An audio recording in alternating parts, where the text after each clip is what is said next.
What is up, guys? Zach Ginn here. Rick Ginn here. And we have a special live stream today where we are going to be cold calling for the next 2 hours, completely live, uncensored, unedited, and it's going to be pretty exciting. And so I decided, it's usually me that does these live cold calls because I'm the cold calling guy.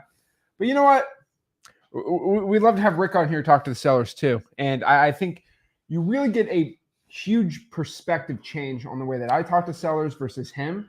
And it's really, really cool. And so for the next 2 hours, we're going to be cold calling and by popular demand.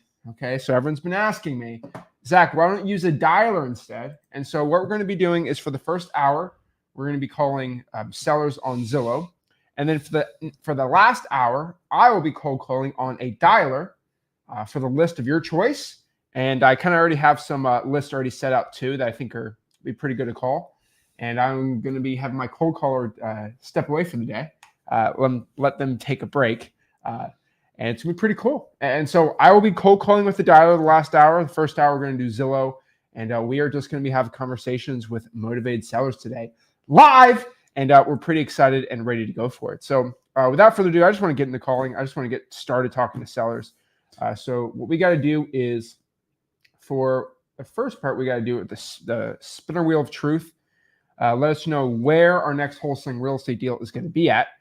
So let's go here and pick where are we going to wholesale. You got to remember, and you know, I don't think you've seen this, but I don't tell you, the average wholesaling guru, when they do a live cold call, they have a pre-selected lead, right? The lead's already set out for them.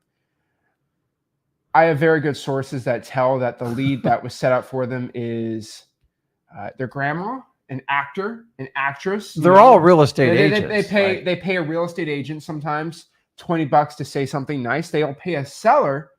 It's not even a seller; it's just a fake seller. $20 for them to close the person and make it sound all sexy and great.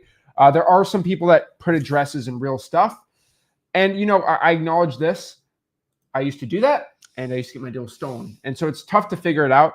But a lot of the fake gurus do this. And what we decided, the best thing is we have a spinner wheel, and we click it, and everyone knows it's pickerwheel.com, and they choose where we call the sellers. So I don't have a fake actor on the other line making me feel like I'm better than I actually am.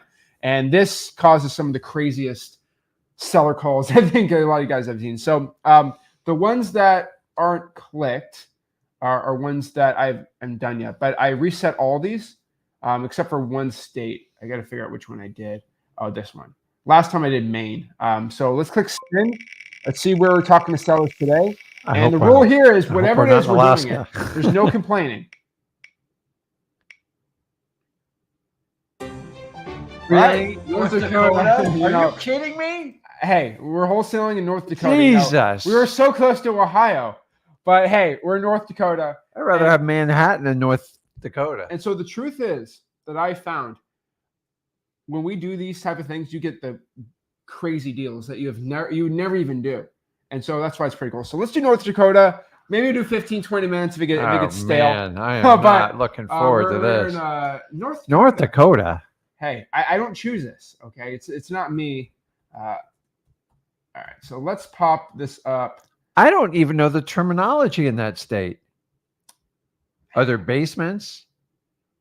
Is there snow? Do you really even need to know that to close the deal? No, you don't. Right? Wow. So that's what we're going to do. And here's the fun part. We get put under some tough situations, and you got to see us kind of crawl through half of these and still get the deal sold. So that's how we do this. And so let's go to these. And let's go by newest. Scroll here. Let's also filter out home type. So we're only dealing with houses and manufactured homes. Manufactured. All right. And so let's go back here. Everyone knows our rules here. We want to only deal with the nicest properties. So let's get this going. Again, I'm going to share the screen here. When I share the screen, unfortunately, sometimes the video gets taken off because every guru and their mom reports my videos. So this is recorded. So if this video if it gets popped off because of YouTube's crazy policies, it will be in freewholesaling.com, or free real estate wholesaling course, because I have a private unedited server in there where you can't take all my stuff. So let's go out here and let's go into here and let's talk to some sellers. Let's get some deals done. Let's make some money. All right. So North Dakota. hey, My God. stop it. Okay. So let's. Oh Lordy. Okay. Knock it down. Okay. You know what these Okay. things So rent this for. is a straight up. I call it a horror movie house. Price reduced or best offer, 204. So let's. Most of the major work is already done. TLC, enjoy small town living. Okay, let's call these people up and see what I can do here. So 386.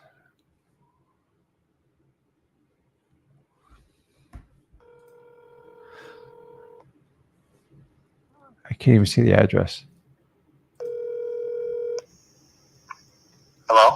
Hello, hi. Is this the owner of 203 South 2nd Street? It is. Hello, hi. My name is Zach, and I'm calling here on your Zillow listing. And I'm actually looking this with my partner right now, and we had a couple questions if you had the time. Sure. Okay, well, my name is Zach. What's your name, by the way? Ty. Ty. Okay, Ty, and this is my partner Rick. Hey Ty, how you doing? I'm just I'm looking at your property here online, and was it a rental house that you were just doing some work on it after like they moved out, or what's going on with it? Well, it was fixed up by a previous guy that I knew, over a couple of years, and I've done quite a bit of cleaning and stuff myself. Okay, so what's the it says a majority of the work's done. What's really left to be done on this property? A couple of windows need to be replaced. I guess there's like a shower head, and the bathroom. One of the bathrooms is not totally finished; needs a shower head and like a faucet, stuff like that. Okay, and what did you? I assume, did you use this as like a rental house, or what was the purpose you used it for? So I'm trying to make sure I get the right use for it. Well, I suppose you could use it for that. I wasn't going to do that. I figured of moving in for a bit, but then I decided to go elsewhere. Okay.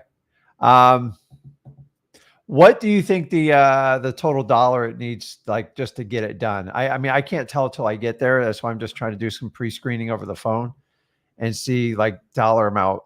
You know this property. What would you have to put in it just to get it ready for you, like you to move into it, or like even the average renter? Because that's what I can't quite put a number on it based on the pictures. Well, I guess it depends on your standards too. Like I would even move in right now. If you're fine with, I have the windows all closed up and stuff, and the garage door needs a new, like the spring is broke for the garage door, but you can still probably open it manually, stuff like that. I mean, like technically it is still, you could move in, but it's just mainly cosmetic stuff like windows. There's a gutter on the side too in the photo. Fix the gutter, stuff like that. I guess it would take maybe, if you figure if you want to get a good window, a couple $100. Some of them are smaller too. I think it's one big one, and the rest are pretty small. So figure maybe $500 to $1,000 in windows if you want to get brand new ones, stuff like that. I guess.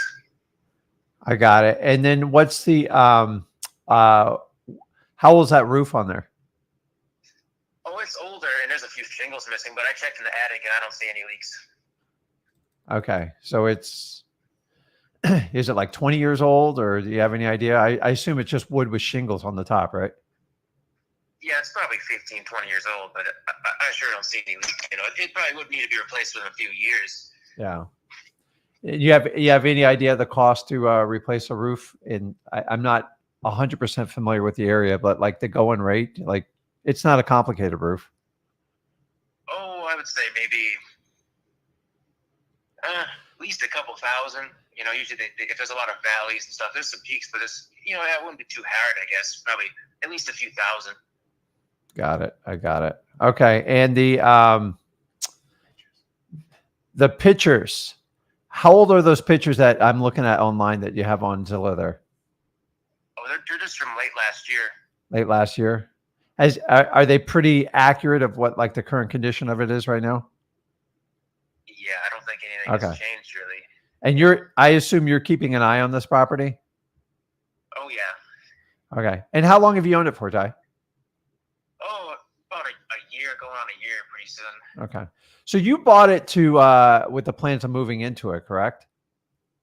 Yeah, I figured I was gonna, because I guess it's not, the location, plus the town has a grocery store and stuff. The location's really not too bad. It's not too far from Dickinson. There's a lot going on there, but I decided to just stay in Bismarck or a bigger city. I got it. Okay. And approximately how far is it from Bismarck? Oh, I think it's like 50 miles or something, and then Dickinson, the next large town, is like 40 or so. Got it. Okay. And so so you bought it a year ago, and so I'm just trying to look at. So how did you acquire this property if it was kind of a fixer upper? Like, was this on the market for a while and it was like ugly? Did you buy this like from the county? Like, what was the situation with it? There was a guy that had it, and he got into some legal problems, and I knew the guy from work. It was a coworker. Okay, so this seemed like an interesting property, and as you know, we're actually from Florida, but we don't want to be buying houses for $2 million for rentals over here and have our property insurance go up 50% year over year. And we're just looking for, cheaper real estate that we can get good cash flow on. And that's kind of the reason we're calling. So the price was interesting to us. But the main issue why I did want to call it looks like it's been listed for 200 days here. I mean, like, what's going on? Like, are you getting no offers on the property? Oh, I've had lots of activity, and I've had some people. I was actually going to sell it maybe a month or two ago, but then I had two families look at it, but then both of them, they were really interested, and they didn't even have to negotiate on the price. They said it's priced right, and I'll take it. But then when the time came for them to get a loan or get the funding, they couldn't get it. So it would have been sold, but I think they just both had bad credit. It was them. Did it get appraised at all? The property? Price. Oh, yeah, I did drop it too. No. What I'm asking is, did the property get appraised? And is that why the loan didn't go through? The only appraisal that I got is through the tax, whatever, the county. And they say it's like 45 or something like that. They say it's worth, but how accurate that is, sometimes they're too high, sometimes they're too low. Yeah. I was going to sell it for 56, but they just couldn't get a loan. Got it. Okay. No, I was just saying because sometimes the bank appraisal comes too high or too low, and that's the reason. So I was just thinking the bank said it was worth too much or something like that. Okay, so this seems like something that we could potentially look to buy for a rental property, but again, Rick's always he's been buying houses for 20 plus years, and he's always worried when a property sits for a while. We were really interested in the last line, a contract for deed options, down payments. Like, what kind of terms were you thinking on something like that? I would prefer just to sell it outright, and I've had tons of people come to me for contract for deed too, but I mainly turn them down because I've had it in the past actually, I've had bad experiences with that because I've sold them with contract for deed and then I didn't have a huge down payment, and then they end up changing their mind or leaving, and then when they leave, they trash the place. So the only way I would do contract for deed is with a huge down payment. I got it. So my concern is just the money that I have to put into it, because I'm looking at the roof like a long-term play, especially being a guy from Florida, and your prices are reasonable. But if you do the creative financing correctly, and somebody does the repairs and puts up the money, how much were you looking to, what do you consider a sizable amount down, just so we can understand? I've usually been I get plenty of messages on that, and I always tell them at least probably half, because I've taken 10, 25% before, and I end up getting screwed. So I do require at least half down on a contract for deed. Can I, how do you get screwed? They just walked away from it, or? Yeah, I've had they decide they change their mind, or maybe they lose their work eventually, and then they can't make the payments, or they change their mind, they go somewhere else instead of making the payments. They go get a cheap apartment somewhere, and they leave all their junk behind. I got it. They end up getting into drugs or family problems, stuff like that. Yeah, so it's more of the quality of the buyer that puts it together with that. So I've been doing real estate for 20 years. We're just looking for more affordable markets. I know I'm gonna have to put some money into it. I think it's gonna be a little bit more than what you're telling me, because let me ask you this: in your best guesstimate, if you had to rent that out tomorrow, what do you think? What would the real market rent rate be in your area? I see in that city they got some for rent for like a 1 or 2 bedroom go about 500. So you figure a 4 bedroom maybe 800, maybe 9, Yeah. somewhere around there, I would guess. Well, I could get you close to your price if you're looking to do something like creative. But here's the difference: is if whatever money we put up and plus the repairs, if you do a contract for deed or anything like that, if you do it correctly, if I do not live up to my payment, to my obligation, you just get the house back, like no foreclosure, no nothing. How have you done those agreements in the past where you felt like you got taken advantage of? Yeah, there's a clause in the contract. Yeah, if they don't live up to obligation, whatever it is, and then I just had to. They give them notifying, and a written notice that they failed if I could find the person, and then I end up canceling the contract basically, and then having to go through and clean everything out, change locks, whatever, or even an eviction. If I that's got the it. case. Well, I am a cash guy. I would like to make you an offer. That would be all cash. It's going to be low just because I know I have to put some work on it. Or I could get you close to your price if we could agree on amount to put up. But here's the difference: is if I'm responsible for the payment and everything, the last thing I want to do is give you X amount of dollars, fix it up, and then have it all taken away from me. Because actually you could just turn around and sell it for more and do it right. Because you don't have to foreclose. You do a contract for deed, an installment contract, any type of executory contract.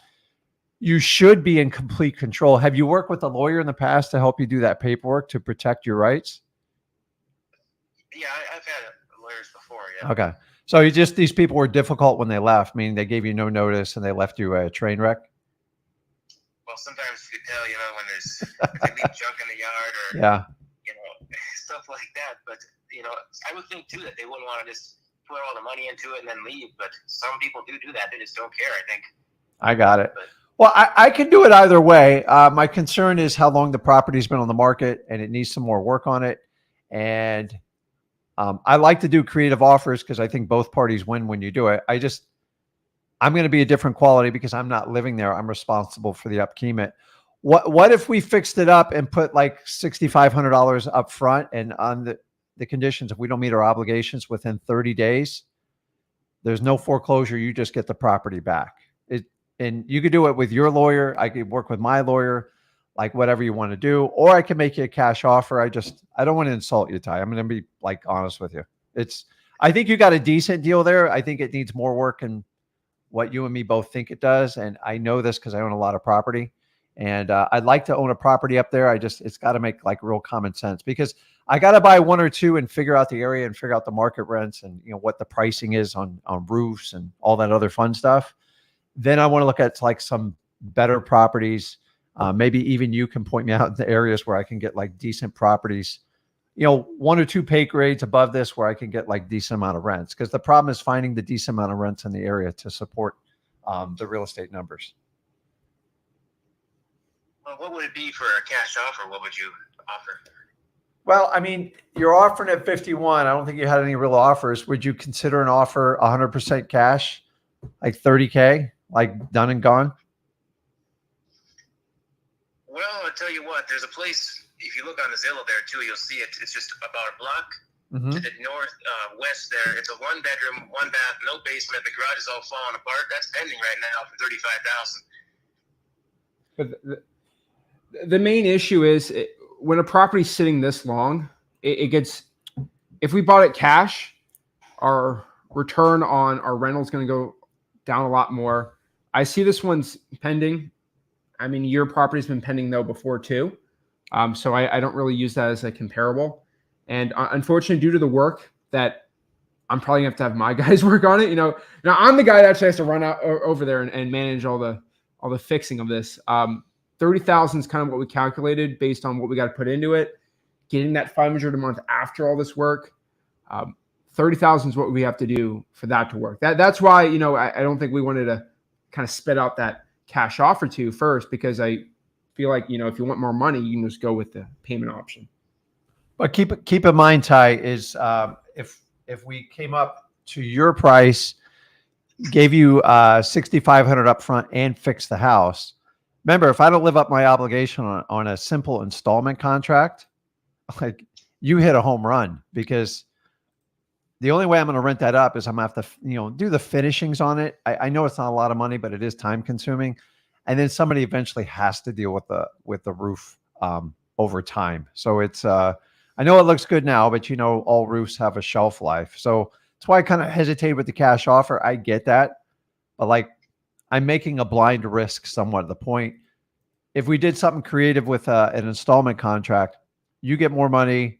I get a little bit more leverage to kind of work into the property. And then I really have to wait for the rents to go up over time. But keep in mind, I'm not living into it. I would just be responsible for the payment and the tenant. So your headache is with me, not with them. I apologize some of the past experience you've had with it, but like I've had it's 10 times worse in Florida. I can tell you that. I've had some of the worst horror stories ever. And those are just on straight up rentals, because it takes us 30 days to get them out. Let me ask you this, your rental laws right there, are they like landlord friendly, or is it hard to do an eviction in North Dakota? You got to go do a court order, Yeah. serve a notice, and it's up to, I think, about the fastest you can get it done is maybe 3 weeks. Yeah, I get it. So it's about 30 days in Florida. And just letting you know, like, I'm not coming out with this offer just like off my hip. Like the closest one I see here is 302 D Street, and you can look at the pictures on Zillow. I mean, they've that one was pending for 2 or 3 months, and it recently sold for $50,000. And if you look at the pictures, it's kind of the standards that we probably want to put it at. And so us assuming buying it for $30,000, putting in the work, and then having a property getting $500 a month, this is where we're coming out. We're not coming out here just to give you offers off the hip. Like that's what we see. I'd love to go offer that other one that sold for 35, but it didn't close, and I'm seeing a lot of people having financing issues buying in that area.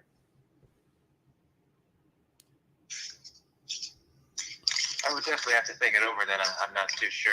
I don't know. So Ty, why don't you do this? Think it over, the cash over. It's real though. Like there's like sometimes you just get to the end of the line on a property and it is worth what it's worth. If it works for you, great. If not, consider doing our deed for contract. I'm willing to write it up with a lawyer and put my butt out there. Remember, I'm not the end user. The idea is to make the finances work. So there is a huge difference between a financial guy owning it and like an end user doing it. As long as you have the paperwork and you're comfortable with it. And I have to live up to my end of the obligation. You have to live up to yours. And I get it. I have to manage the tenant, and that's the risk I take on with it. But either one, each one has its advantages. I thought I'd just give you a call with my partner and see what you're thinking. I appreciate you taking our phone call. And do you have any other questions for us? No, I don't think so. No, I would just definitely have to think this over. Maybe I'll get back to you decide here. Okay. Well, I have your information here. If we think of anything else, can we just give you a call back in the next day or two? Yep. Okay. You have any questions? That's it. Okay, I really man. appreciate it. I appreciate it, man. Thank you. All right. Thank you. Bye. There you go. Not pretty bad, easy. right? I mean, So like that would be that's an easy one. that's easy. It's not really a state I'm looking to buy in, but No, like, I mean that's almost half off the listing price. but guys, I want you to understand it. Like, you notice how like it gets awkward when you ask them like, hey, what's your cash price? Just spit out the low number. They're never going to like it. This is a FISBO, so it's a little different, obviously, Yeah. right? But spit it out. And I'm having some comps like showing it, but like the property's probably worth 40 to a buyer, 35 right now, maybe. Yeah. So that's like 5, 6, 7, 8 grand. Like it's not terrible, and you just get a Bismarck buyer and get it sold. I mean, you got to spit it out. But like he put an indication in there for creative financing. So without that, I would have gone to the cash offer. And then when that runs out of gas, I just kind of throw it out there. Hey, you open something creative, and they either kind of say, tell me more about it, or hell no. And that's typically how they go. I don't know if that's like a North Dakota thing, but on average, that's how they kind of go down. oh yeah. So we're looking at this. What is that?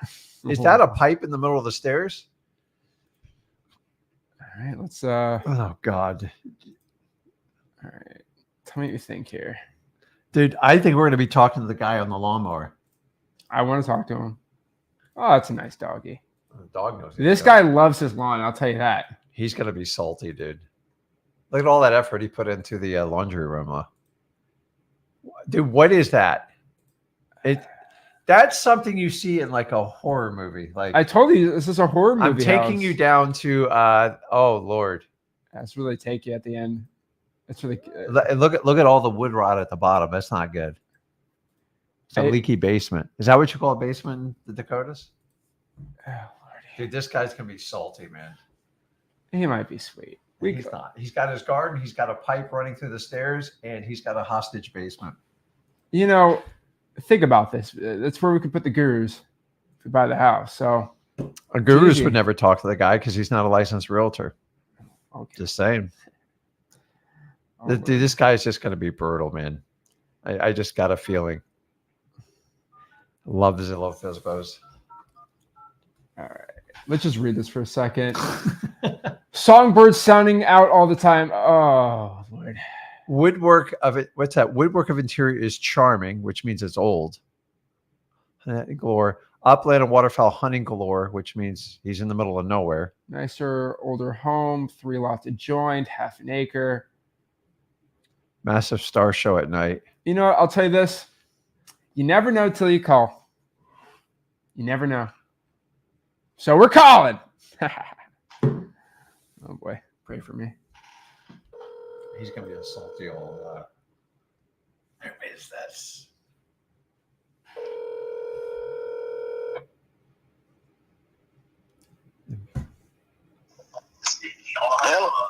Hello, hi. Is this the owner of 201 Madison Avenue? Yes. Hello, hi. My name is Zach. I'm actually looking at the property here on Zillow. Do you still have it for sale? Yes, I do. Okay. Well, I was actually looking at this property with my partner. And are you the guy on the lawnmower here I see in the picture? Most likely. My wife posted it. She's kind of in charge of all the sale of it and all. Okay. Being the computer whiz, anyway, I kind of turned the project over to her, but I'm willing to answer any questions. Okay, perfect. Well, my name is Zach. What is your name?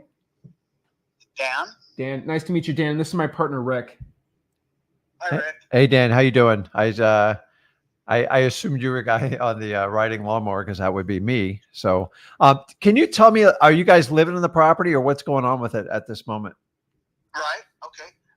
Well, we bought a place in the Bitterroot Valley of Montana. Oh wow! About 12 years ago, and sought an opportunity to get the house paid off as soon as possible, and so we bought that little place in Dodge about 12 years ago for $35 plus the interest of $5. We paid $40,000 for it back 2013, I believe. 12, 13. Anyway, yeah, but we've moved back. We've gotten out of debt. We've moved back last spring about this time to the Bitterroot Valley, and now that house is for sale. So nobody's living in it. Long answer to a short question. I got it. So it's vacant right now, right? Yes. And you're in Montana right now? Yes. Awesome. So that's so are you from North Dakota or Montana or? Well, about 12 years ago, we moved from Montana to North Dakota, and now we've moved back to Montana. So which one you like better? Obviously Montana. Well, if you can see the view that I see from here. I can't see it. Yeah. Okay. Yeah, Montana is ultimately much better. There's actually trees here. Awesome. Okay, so I guess what I'm really trying to call is, I appreciate you taking the call, is I see it's been on the market for a little while. Is there any issues that are coming up with the house, or like what's the biggest reservation when people have been looking at that house? Right. Well, I just had an older guy who lives in North Dakota and his wife who wanted to retire in a small small town and not have a big investment so that they could use that money to retire on, to restore homes or whatever they needed to do. He looked at it and he says for his age at 69, it was just too big of a project for him. Yeah. The yard work, the maintenance of the flower beds and the maintenance of the yard and the trees. It takes a couple hours to mow the lawn and to take care of it. I'm paying a guy now to do that. But his major objection was that it was just too much of a outdoor kind of project, yard landscaping maintenance for a man that age wanting to retire. That's what he said after walking through the house. Yeah. I don't know that was all. Yeah. But that's what he said. Whether he was trying not to offend me or what. No, I got it. And what do you pay to get someone to take care of the lawn around there, just to keep it from overtaking the house? What's that run a month? Well, I pay a guy $75 every 2 weeks to go in and mow the lawn and weed eat around the edges. Got it. So the city has a new rule, and they're wanting to make money. They're going to charge $150 every time they mow the lawn when it gets over a foot deep. So they just. I'd rather have a private individual do it than the city. So I get it. Hiring somebody to do that. Is he maintaining your garden for you, or I assume that's moved to Montana? Yeah, the garden is now it's just a black tarp. I got it. And then fiber. How old's that roof on that property? Well, I don't know. I moved there 12 years ago, and it was old when I went there. It doesn't leak, but it's certainly older than the 15 years that the insurance company's kind of going to rape you for. I got it. And that leads me to my next question. What do you pay for insurance on that property in a year? I don't. Oh, you're smart. You just kind of self-insure it. Yeah. Yeah. I'm not interested in I got it. Giving somebody money for nothing. No, I get it. So, I mean, I like the size of it. Right. But my question is, when it comes down to like doing some renovations, what outside of the lawn, I got a good grasp of that. I mean, you got a good sized yard. Right. What does it need for like true renovations on the interior? Like, okay. Well, the basement downstairs, because it's an old house. Yeah. It doesn't have a ceiling, and it's not a finished the basement. Okay. And the old concrete that they use, it doesn't really leak in there. I mean, there's no water running on it, and through the floors or the walls. Yeah, I see it there. It's humid. Yeah. You can see that the Knotty Pine bedroom down in the basement has kind of a what they call an effervescence. It's something white crystal formation. Yeah, I know. Yeah, I'm somewhat familiar. Do you run a dehumidifier down there or anything to try to contain it, or I never did. I got it. 12 years I was there, and that white mark on the boards. Mm-hmm. I was there when I got there, and it hasn't grown. It's just an effervescence. I don't know what the hell they call it, but anyway, it's a crystal formation. I got it. I got this moisture coming in from the concrete, leaching in. Yeah. These are all questions I have to deal with my wife on, just so you know. Sure. Yeah, because she's not. We're not overly familiar with basements where we're coming from. We're just looking for some affordable living where we can get out and get it done. Have you had any offers on this property to date? Well, I've had everybody that wants of the class of, excuse me for saying this, but that's okay. The class of people that would be interested in this little town and buying a house that costs less than a new Volkswagen Beetle, Yeah. Anybody that's in that class wouldn't necessarily be interested in a house like that. And so anybody that has the money to pay for it. I mean. Yeah. And so I've had lots and lots of offers to carry a contract with little or no down. Yeah. But people with big bucks, usually people with big bucks are smart people, and they're not usually wanting to pay cash for a house, you know. No, we're just Anyway, but the problem is on these developer. smaller amounts, it's hard to get mortgages for, say like 50 grand. It's the banks don't even Right. want to do that anymore. So No, huh? yeah, because I'm looking to we're just looking for something to understand North Dakota without getting in over our heads, Right. like summertime, and then possibly renting it out to somebody in our off season. But once again, it comes down to how much money we have to put into it. So I'm trying to figure on. Okay. I would suggest that if you're going to carry insurance, have decent premiums, and if you want the house to last another 50 years or 100 years, you might want to put a tin roof on it or re-roof it, but the roof doesn't leak, and it probably won't leak for long periods of time. The garages don't leak, but the roofing on those look really bad. I got it. And that third lot, it's got a well on it. Yeah. But the well doesn't have a pump. Uh-oh. Otherwise, you're using city water, which is fine. City water, city sewer, city trash. Mm-hmm. Let's see, another thing. It doesn't have a wood stove in it, and it does have a forced air kind of old propane furnace. Mm-hmm. And the motor needs replacement on that little furnace downstairs. It keeps the house warm, plenty warm. Got a 500-gallon propane tank.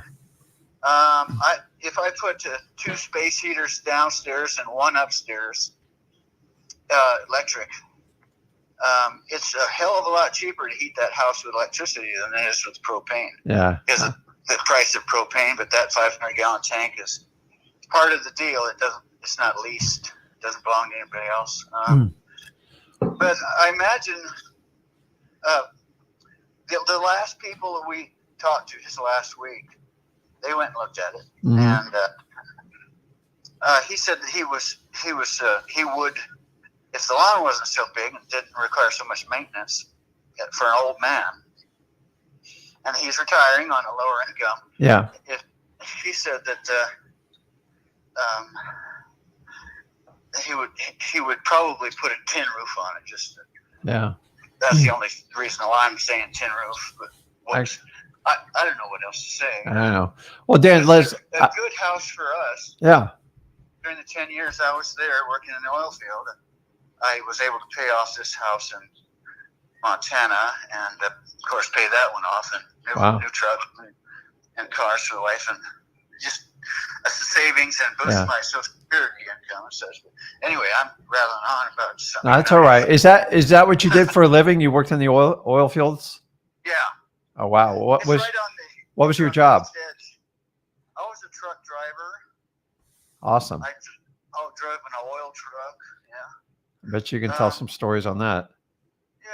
Well, we were living here in Montana, and I heard some guy at church bragging about how he's going to make $200,000 a year driving a truck in North Dakota. Mm-hmm. So I jumped on that as opposed to the $40,000 a year I was making here as a carpenter. And I said, hell with this. So I went and drove truck over there. I never made $200,000 in a year, but anyway. Well, I'm out of debt and I'm retired, and that's all that counts on that. So, Dan, listen, I appreciate you sharing all the information. I mean, I get it that the house needs some work. I would be looking at the roof and really turning that basement over to get it healthy and doing everything like that. I put a carpet in there as soon as I moved in. That was 12 years ago. And that carpet is still good. It hasn't gotten wet. It's not destroyed. Good shape. It would probably need a ceiling and maybe have sheetrock. Yeah. Because that old fiber board you can see in one of the pictures, it's got cowboys on it. It's kind of falling apart, that particle board with wallpaper on it. Yeah. So Dan, it's the maintenance if you wanted to use the whole No, house. I know. And that's why I'm trying to plan on like how much I got to pull out of my pocket after I buy it from you. Dan, have you actually got any like real offers on this place, like cash offers, like to close you out and get you rid of that property? No. Okay. Let me ask you this. Right. If I offered you just cash $30,000, because I'm going to have to, between the roof and the basement, I'm just concerned of how much money I'm going to have to put into it. Honestly, I don't know. It's an undetermined number. Yeah. Where are we at on that? 10 years ago, 12 years ago, I paid, including interest. I guess you don't include interest. I paid 35, and I'll wager that I put new floors in half of it, and I did. I remodeled the kitchen, and I did a lot of work. I added the third lot to it. Yeah. There was two originally, but now there's a third lot. 30,000 seems kind of like a stab in the back, but I'll talk to the wife about it. Why don't you call me back? Well, talk to her. Like, don't shoot the messenger. If not, maybe you have an offer you want to come back. But I'm looking at the roof, the basement, and be honestly, just kind of update the kitchen for the wife. Yeah. You know how that works. And like, remember, I'm the guy who has to pay it at the end of the day. So like, I have to kind of wrap my number around. So I made you an offer. So why don't you just talk over the wife? I'll give you a couple days, and I'll reach back to you. And like, don't take it personal. It's just an offer. And if it works, great. If it doesn't, I understand. Yeah. Well, it would be a loss, a real loss. 10 years of equity, 10 years of maintenance, and 10 years of improvement on the property. That would be $5,000 less. No, I know, but like one of the things I don't control, Dan, is like the market, because I'm looking at a lot of properties within your range, and you're on a short list with it. And I'm just being fair. I kind of go through and figure out, some of them need too much work. Yeah, obviously you're in the business of making money from real estate, and I'm not. No, I know, but like that's where this is kind of like a hobby project type of deal, and like sometimes I get over my head on it. And I was just calling you because it's been on the market for about 200 days, and like sometimes you just got to find the price to make it work. Where are you located? I'm actually in Florida, but we're looking to. My kids are recent adults, and we're looking for a place to kind of travel to. And like, we love the North Dakota area. We don't know anything about it. So we're looking at like basically a starter home that we can travel to and possibly even rent in the off season. Sure. Well, if Trump gets voted in, the bucket's going to go back in full bore. Yeah. And that house is going to be worth twice that. I hope so. So. Yeah. So talk it over with the missus, and then we'll reach back out to you. And I appreciate your time, Dan. Thank you so much. Yeah. Okay. I don't like that offer. I mean, the only thing I would do, dude, it's 200 days, no offers. Like, why are you upset? Well, he was very clear. He has no offers on it. And honestly, other than the garden, he hasn't put a dime into that house. No. Hey, renovated the kitchen? Yeah. So renovated the kitchen. Did you see that kitchen, man? That was just let's like, show the picture really quick. He's so funny though. He was actually really nice. If he gets elected, I hope that basement. I hope real estate doubles, right? That'd be great. Like, all my properties be worth double. But just FYI, whoever is the president, it's not going to double your property values in the next year. I'm not going to give anyone a political opinion, but whoever is going to get elected, they're not going to double your property values. And if you're voting for someone because you think that is crazy to me. Yeah. It's crazy. But like, look at this. It's yellow. Can't make no money on this. Yeah. I mean, he bought it in a derelict position, and he put no money into it. And it's in a place where there's not a huge demand for it. So we're doing this for authenticity. So you guys know we're not like picking the sellers. We don't call realtors because that's just a waste of time. That's what gurus do. So, so when he gets talking and he volunteers, hey, I worked on the oil fields, I'm like, tell me more about it. It's just a pride thing, guys. If you want to connect with people, they got to. So that's just the initial conversation past stranger danger.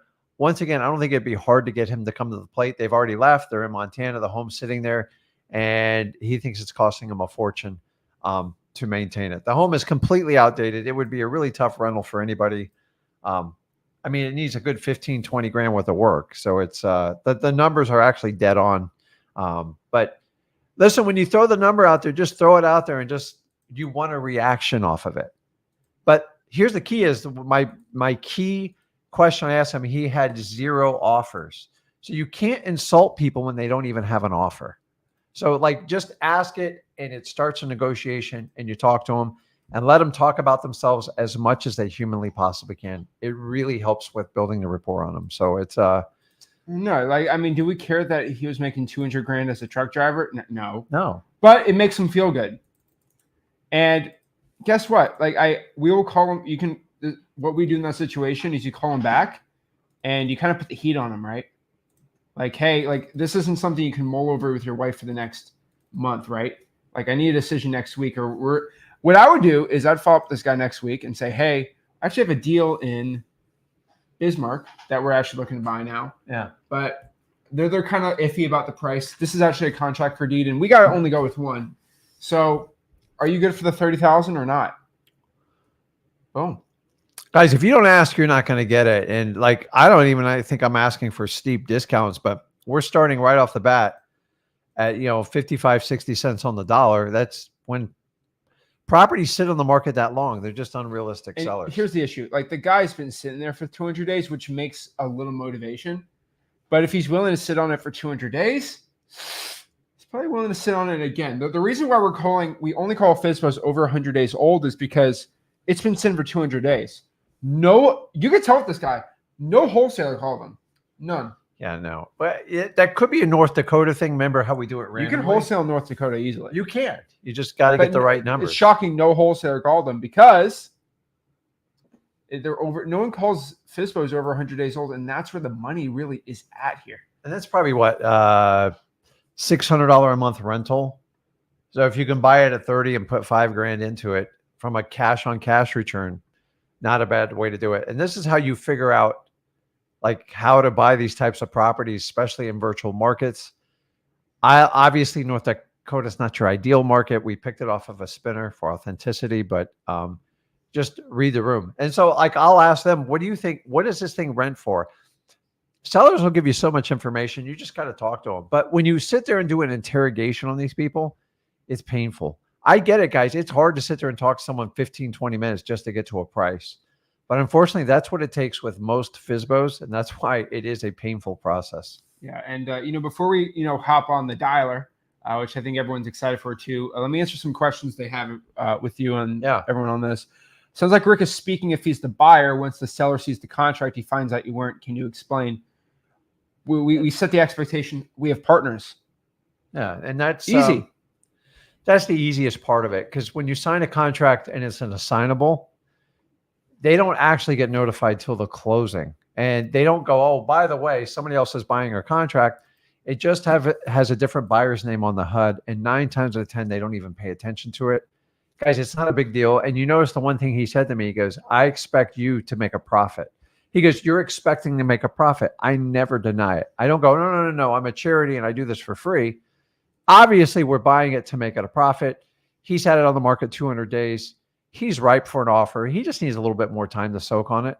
And if I was in North Dakota attacking, I would just be tearing up this area because it sounds like you can buy houses around 30K. They're not going to get the strongest amount of rents, but as people are complaining about the cost of living everywhere, like very interesting in North Dakota. But I don't know if I would survive a winter there. And I don't want to ask about a winter because then I really start to sound like a foreigner and I sound like an idiot. So you can't do it too much. I only picked the guy because you didn't want to call him. I saw the guy in the loan market. Please don't call that guy. Hey, that's an absentee owner. That guy listed it forever. That's actually a decent deal. And the truth about cold calling, especially these type of properties, you don't know what you have until you call them. You really don't. And so all these guys, like they're not being pitched by a lot of wholesalers. If you want to go at like the creative financing route, but you'd have to find out what someone's willing to put up front. The problem in those neighborhoods, people are going to put up much more than $2,000. So like you can't be offering the seller, like I said, $5,000 just because I'm so used to Florida. Probably they're probably given $1,000 or $2,000 at best. Yeah. So remember, you got to get that money from your rent to owners, your tenants. So if you offer 10 and you only get $1,000 or $2,000, like you're going to run out of money quick. So most of these people are pretty flexible. Go, listen, what if the first one I let them know, hey, I'm going to be making the payments, but I'm not living there. I know how tenants can be, but remember, I'm responsible. If I don't live up to my obligation, you get the property back in 30 days. He probably did a handshake deal with some sort of investor. and then it fell apart, and that's where he didn't know how to unwind it, and he felt like he got screwed. So sometimes letting him know you're a business professional, you can help him out doing terms for a deed for contract, an installment, or an executory. They actually feel better because you actually have some money and some responsibility into the deal. Remember, when you do that type of deal with an end user, they have no idea, and their mind might change with the wind, and they'll walk away from $500 like there's no tomorrow. So maybe just double it or give them like $1,000 or $1,500, and you could easily do a contract for deed on that one. I agree. Also, guys, FYI, I'm going to start. We're going to answer some questions really quick, and then I'm going to get ready for the dialer. I got to set it all up. But I want you guys to comment. What list do I pull for you guys, and in what zip code? And I'll pull it, skip trace it, throw it in the dialer really quick, and I want to do a free deal for you guys. So if I find a good seller, I will give it to whoever commented the deal. Okay? So give me your criteria, and I'll pull it, and we'll skip it. And what I would do is basically we'll do on the dialer when we're done answering some questions, and I will be calling them, and we're going to get some deals. And so that'd be pretty cool to do. So watch me on the dialer for the next hour. But give me the list criteria you guys want, and then give me exactly the zip code. I need the zip code. We got to get specific here. And I will pull it, and we'll do it from there. But the thing about that, like no wholesalers talking to them. You can easily wholesale in North Dakota. But the one thing when you're in a market that's not that crazy, you can't buy too high. No, you can't. And you so actually have to be on the low side. You have to be. Like it has to be a crazy deal. Because remember, I'm not buying for what I think it's worth. Like I'm the opposite. I'm buying to solve your problem today. You've had it on the market 200 days. I get it. You bought it for 35, 40, whatever. I don't know what he's talking about with interest on it, but maybe it's a loan. But like people in that situation, this is why prices go down. It's like you didn't take care of it. It is what it is where you are today. Nobody can get a mortgage. The problem is to push prices in real estate. You have to be financeable. If you're not financeable and the house needs repairs, that basement's terrible, guys. It's probably getting ready to give away. And it's got like black mold and what do you call it? Efferson on it. It's mold. Mold. It's mold. It's bad. It's Lord. not good. And you have to like pull the whole wall back. And people just keep kicking the can down the curb. So here's the offer today. If it solves it, if not, sit there with your problem, make no money, keep paying the bills on it. And eventually you're going to accept this price sooner or later anyway. Okay. So remember, when you make those offers like that, it doesn't work on a property listed with a realtor, especially in the last 30 to 90 days. And it's still a struggle with a realtor that has a property 180 days, although they're more open to it. So we want you to go off market, direct to seller. That's where you get the most. But deals like these, you just like a massive amount of follow-up. He's eventually has to take something because he didn't even have an offer after 200 days. That just blows me away. It drives me nuts. I am your offer. So Mike, hello from Rochester. Shout out to Mike. Mike is working his tail off. He's got some decent deals he's working on. We tweaked his list, and he's working a full-time job, and he's getting after it. So he's very close to his first deal. So if you have any help you need, Mike's here to help you out too. And then Kevin, what's up? Kevin says, I have a property in Kansas City. We know Kevin well. He's a cool guy. I would like for you to close for me. He called my bandit sign. So Kevin, if you want to hop on, yeah, that'd be good. Tomorrow on our Flipwithrick Plus bonus live stream, I will close them for you for free. Yeah, pretty cool. And yeah, we're excited about our Orlando event. FYI, guys, we have it set up in October in Orlando. Make sure no hurricanes are there. But if you guys want to join that, just join Flipwithrick Plus. That's how you can hop onto the event. It's going to be the biggest event we had to date. It's going to be pretty cool. It's going to be Escape the Matrix 2024. I'm so excited for it. Last event I did cold calling. This was fun. We did live cold calling. Yeah, we did it live. And I have it recorded. We are going to post a video soon, hopefully. But I kid you not. I said, I brought a 20-year-old fresh out of college. He's in college. And he's scared of getting a wholesaling, but he's the son of a guy who came. He's like, hey, can I bring my son? I said, just bring him. And I brought him. I said, hey, hop on here. Let's make a call. He said, we're going to cold call? I said, yeah, we're going to cold call. And I kid you not, this is going to be in the video. Just FYI, it's going to be pretty exciting. I'm trying to hype you guys up. Took his phone, we just pulled a simple list.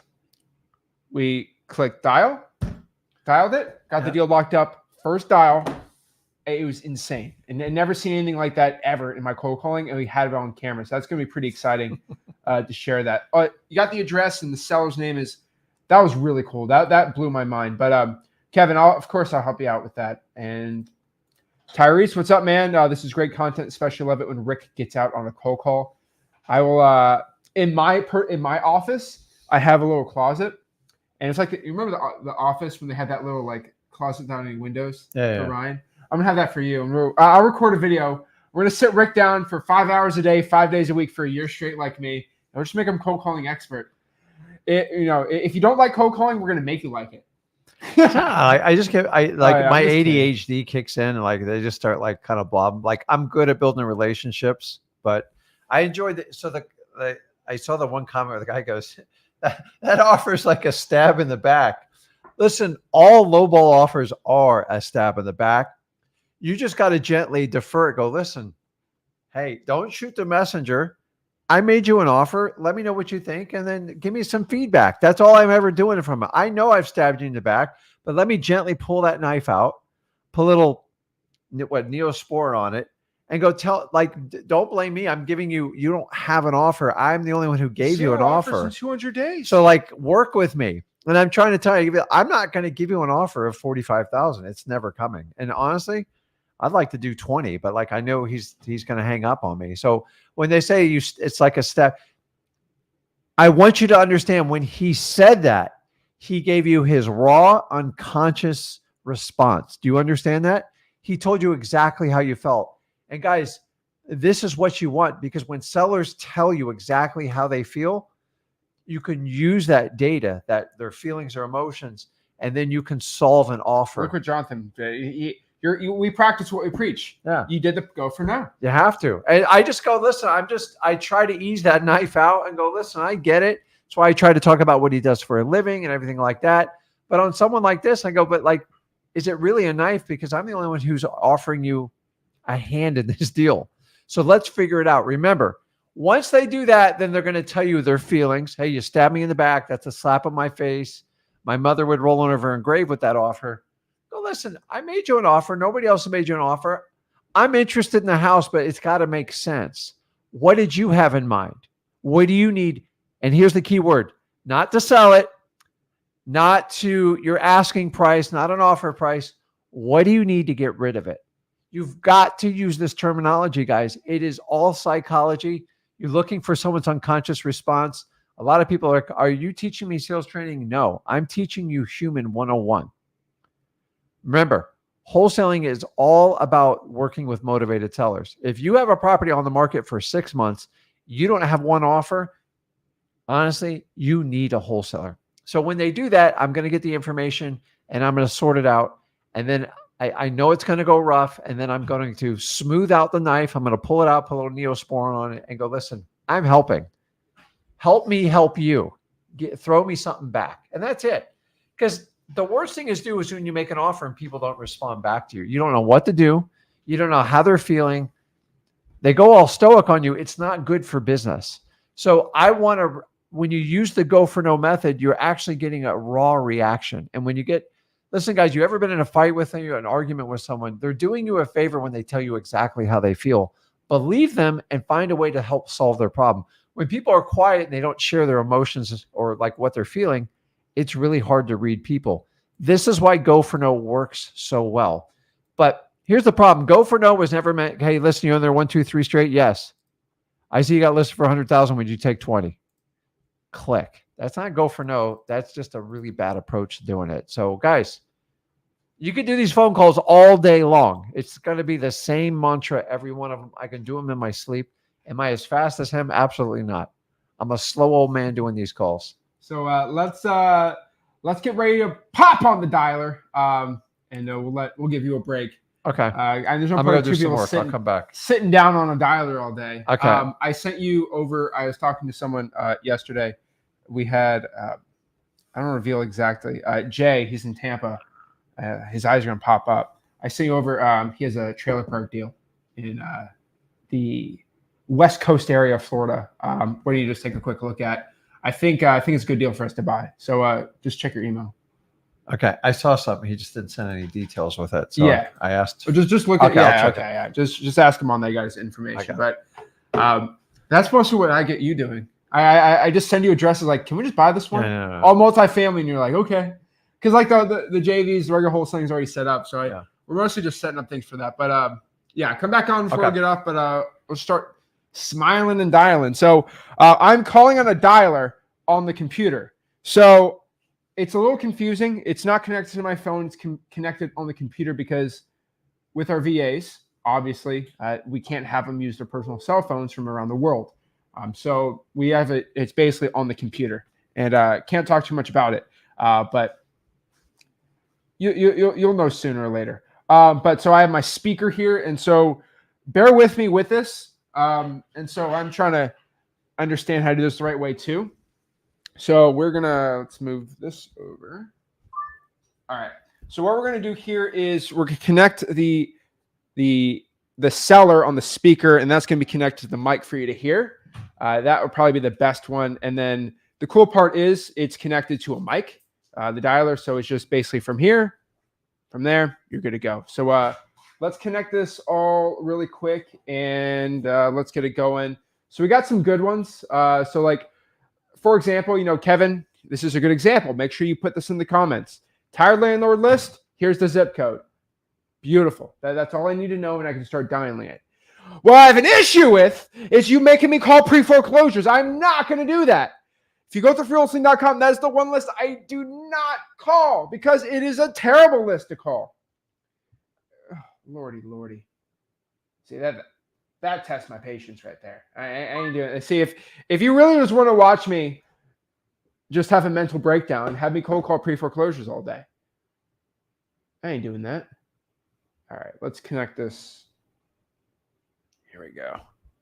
Okay, where are we? Devices.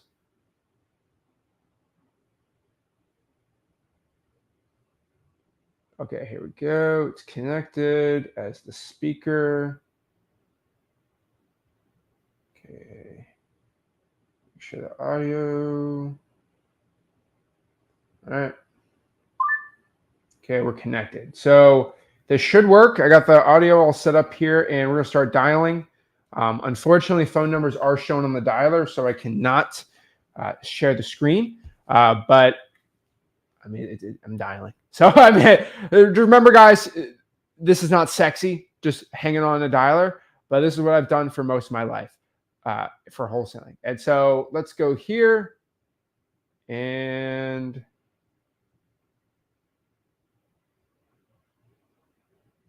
Okay, let's get this here.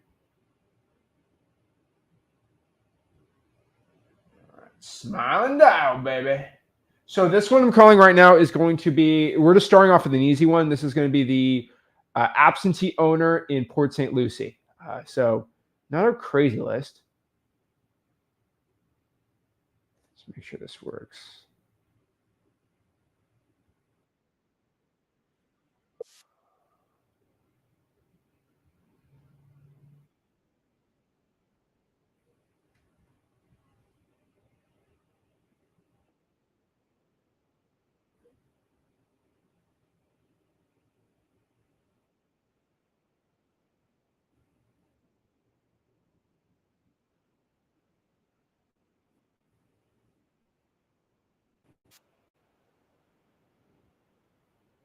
Hi, this is Zach. Please give me a call back whenever you can. Thank you.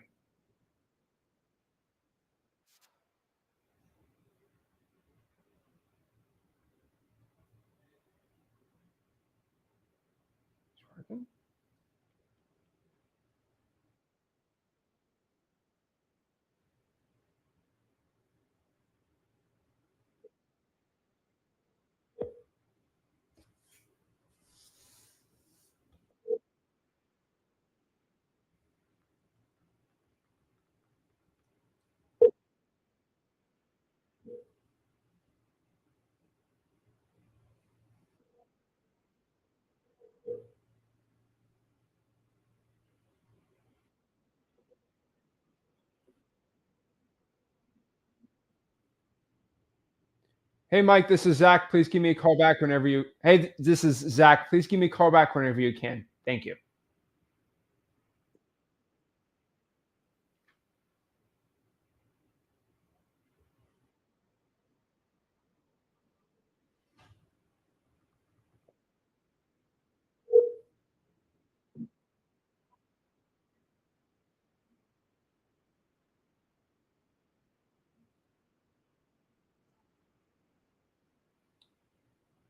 Smiling out, man. Here?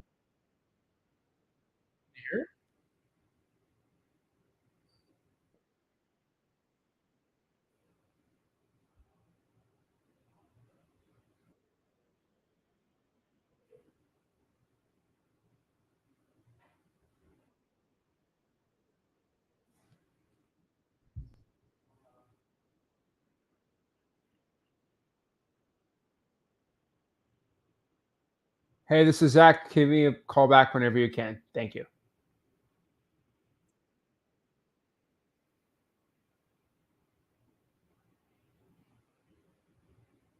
Ah, let's get this one.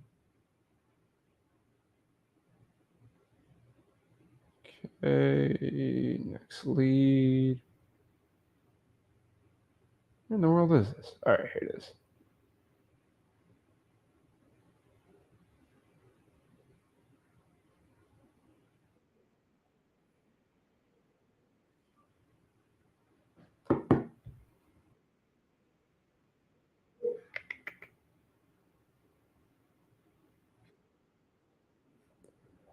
Hola, habla inglés?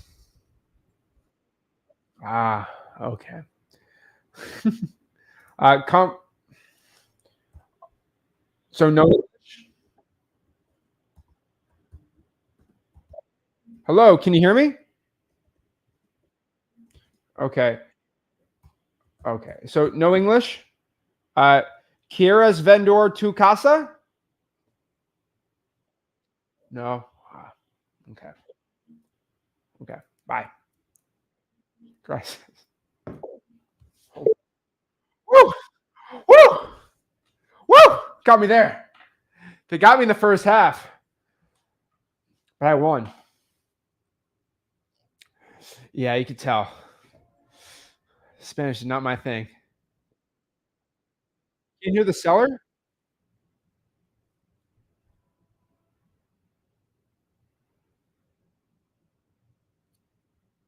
Hello? Let me make sure. Hold on. Let me pause this, Tyler. You guys can hear that? I'm fighting for my life over here, and you guys can't hear me.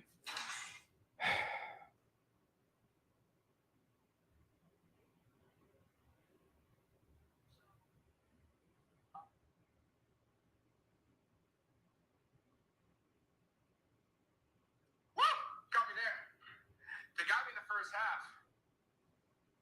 Let's make sure you guys can hear me here. Hello, can you hear me? Okay. Okay. So that's weird. That was not going through. So we just got to do one thing here. All righty. This should work. All right.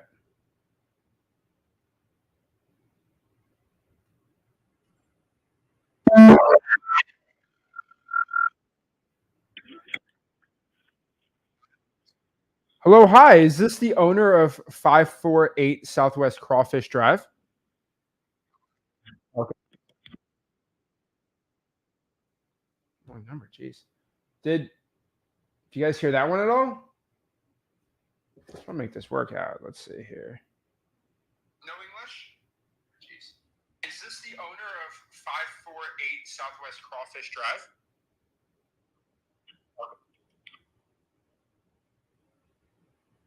Is this the owner of 548 Southwest Crawfish Drive?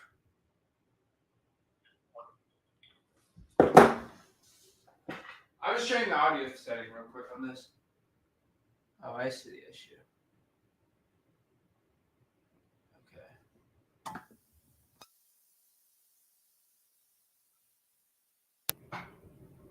All right. Hopefully that one worked. All righty. Let me just make sure the audio's all good. Hello. All right. Might have to change it to this. The audio. Oh yeah. Give me the mic. Hello. All right. This might have to be the only way to redo this one, but the audio is going to be a little different, but still try it out. All right.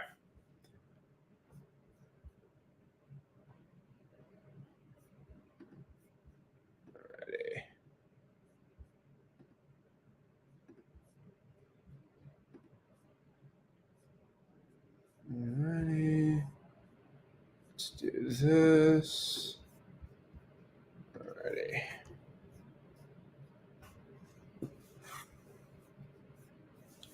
All right. Change the setting here. Alrighty. Come on.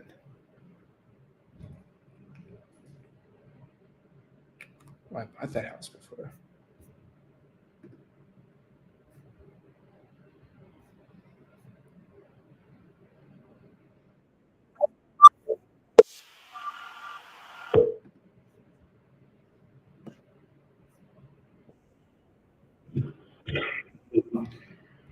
Hello, hi. Is this the owner of 513 Southwest Lakota Avenue?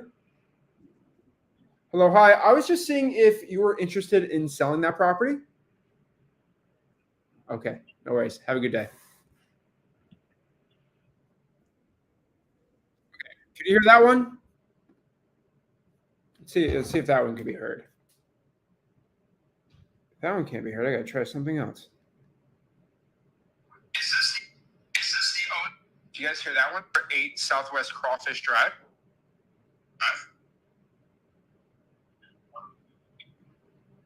The only way to. Hello, hi. Is this the owner of 513 Southwest Lakota Avenue? Hello, hi. I was just seeing if you were interested in selling that property. I probably sound crazy doing this. All right, let's go do this then. Okay. We're going to do this. We're going to screen share. Audio from. Let's see.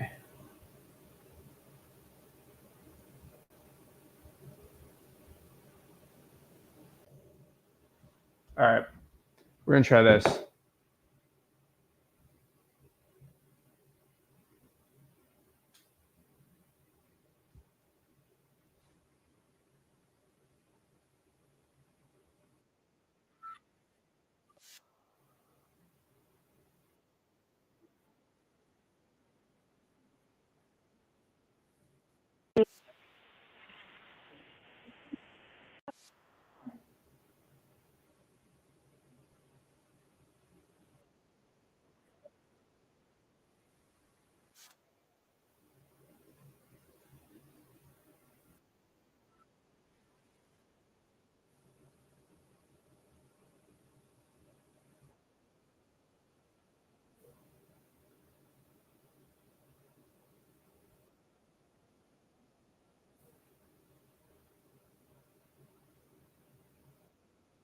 Can you hear this one?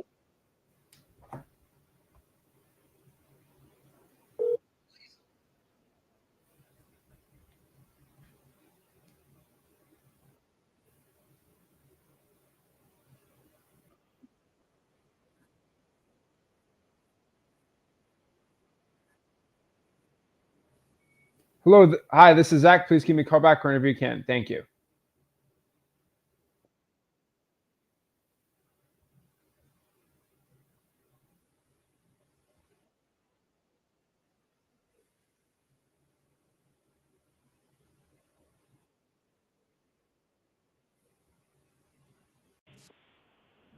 Hello. Hi. Is this the owner of the property over there in District Avenue, 2726?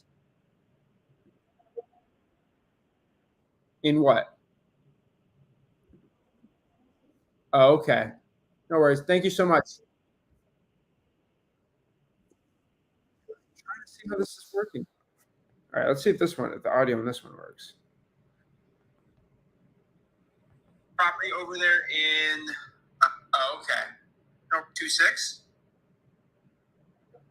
Wow, no audio again. Okay, we're just gonna do this. I'm gonna share my screen, and I'm just gonna say screw it. Window. I can't do that. I'm gonna get in trouble doing that. Lord. Trying to think of the best way to do this. Okay. Allow access.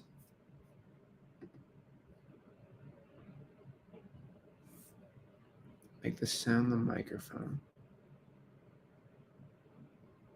Okay. Oh, I know what to do here. See, guys? I'm thinking at a 10D level here.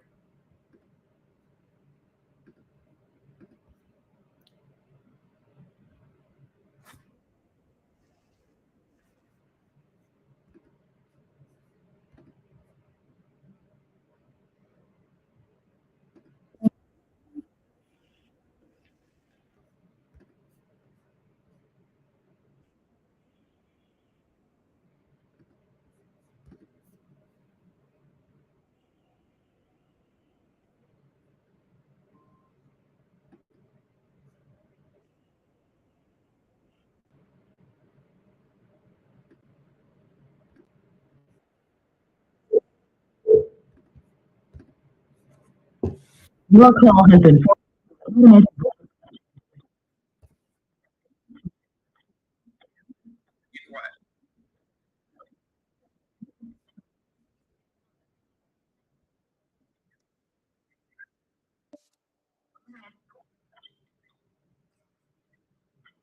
That didn't work either.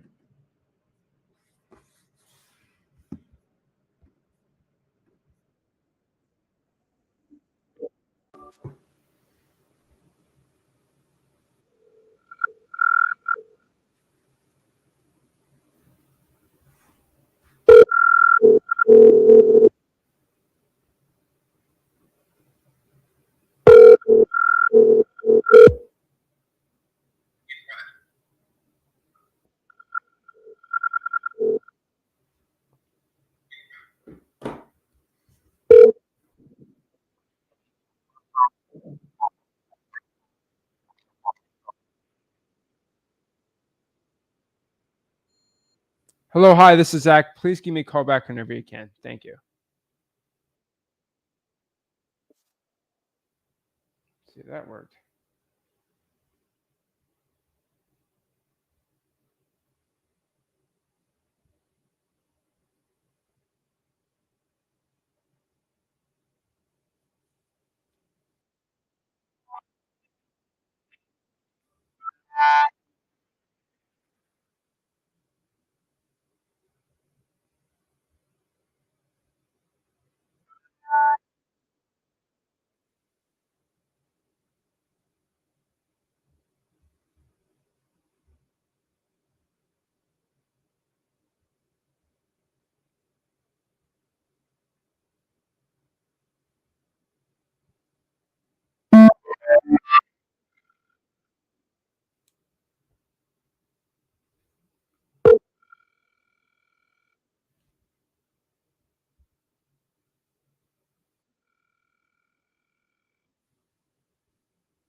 Hello, hello.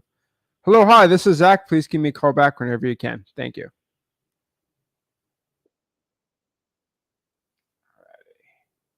So we're gonna try one more. If this doesn't work, I'm gonna try. I can try. No, that one ain't gonna work. We can just do this one. If the audio on the Mac work. I don't even know. All right, we're gonna test this out then. Sound.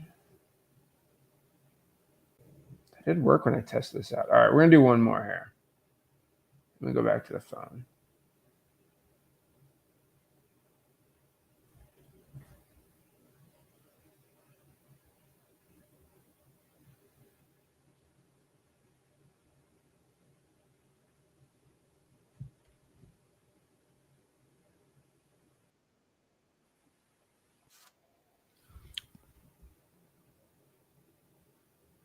Let's see.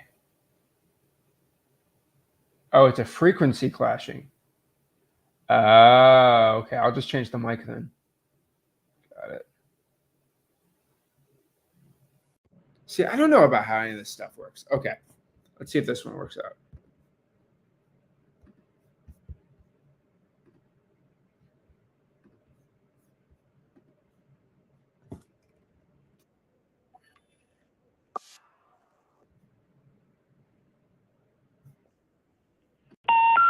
We're sorry. You have reached a number that has been disconnected or is no longer in service.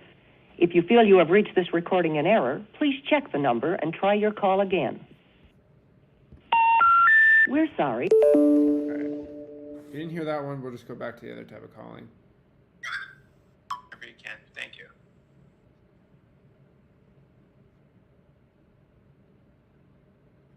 If you didn't hear that one, we'll just go back to the other type of calling.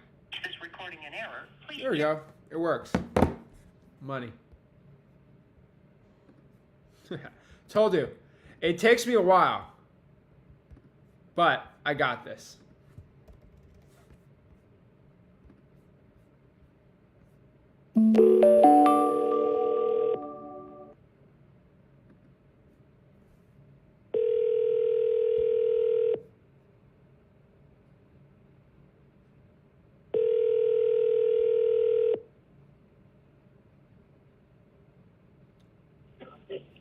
Can I help you?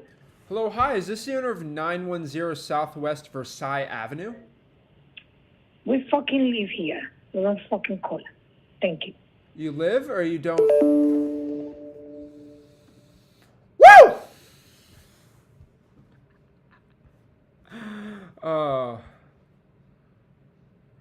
Okay. She seems like she is not interested in selling.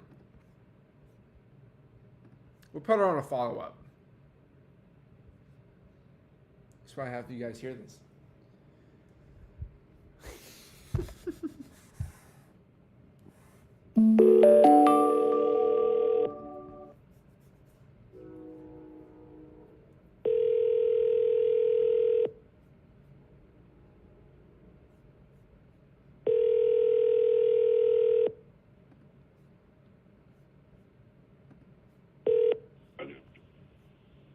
Hello.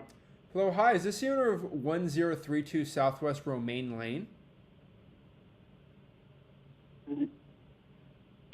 No, No, you're not the owner of that property? I'm the owner. You asked me if this is it. I said, no, this is not the address. Okay. What you need? Yeah, no, I'm trying to reach a Clinton. This isn't him? Yeah, I'm Clinton. Okay. I was just calling around the area. I was looking to buy a couple more rental properties, and this property looked very interesting to me. Are you considering selling the house? No, I'm not selling it. Okay, no worries. I'll take you off my list. Have a great one. Oh, thank you. All right, Clinton said he was the owner, so we'll see.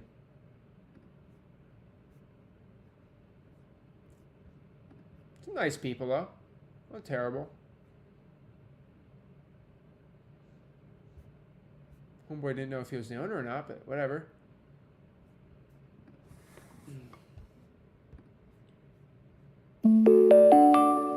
Hi, this is Kathy. I'm sorry I missed your call.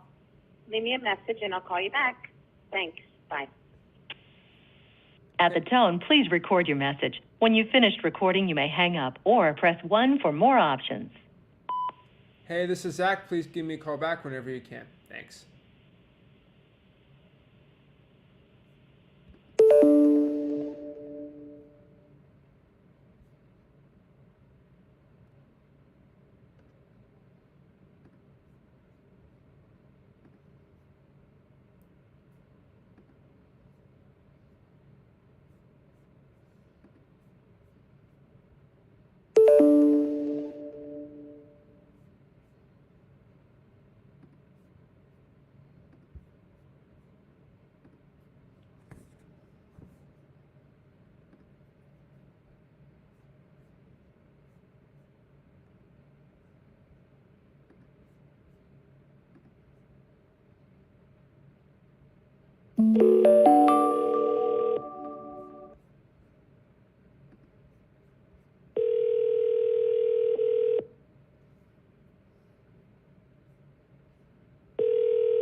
54 errors. Please leave your name and telephone number after the tone. Thank you. Record your message at the tone. When you are finished recording, press pound. To cancel, press star. Hello, hi, this is Zach. Please give me a call back whenever you can. Thank you.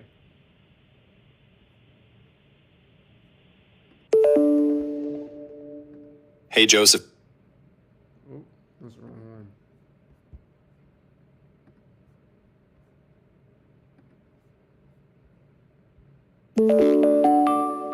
Give me a yes. Is that bad to scream?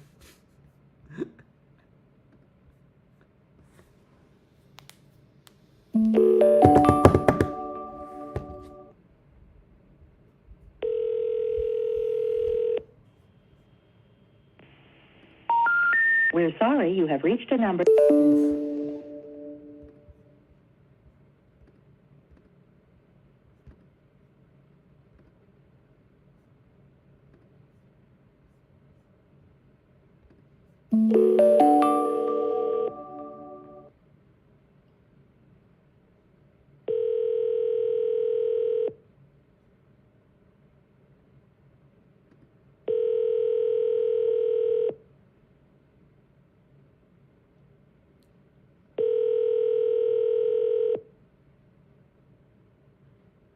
Hello. Please leave a message after the tone. Hey, this is Zach. Please give me a call back whenever you can. Thank you.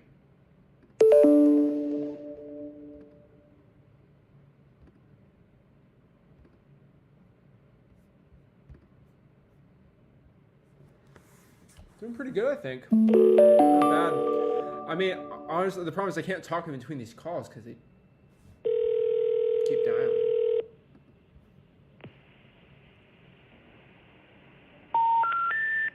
We're sorry, you have reached a number that has been disconnected. Pick up the phone!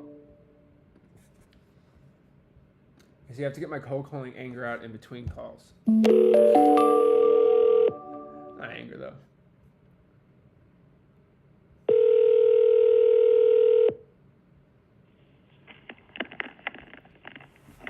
Hello? Hello? Hello? Hello, hi. Is this the owner of 517 Southwest College Park Road? I'm sorry? Hi, is this the owner of 517 Southwest? Yes. Hello, hi. My name is Zach, and I was just calling to see if you were interested in selling that property. We're not, but thank you so much anyway. You have a good day. You Take too. care. Thanks. That is 99% of every cold call you're going to do. Simple.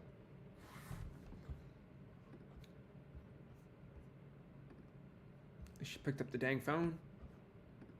It is 1 o'clock, so it's like, I mean, what, The number you have reached is no longer in service. The number you... Oh yeah, I gotta do the time knocked out. I gotta put it back there.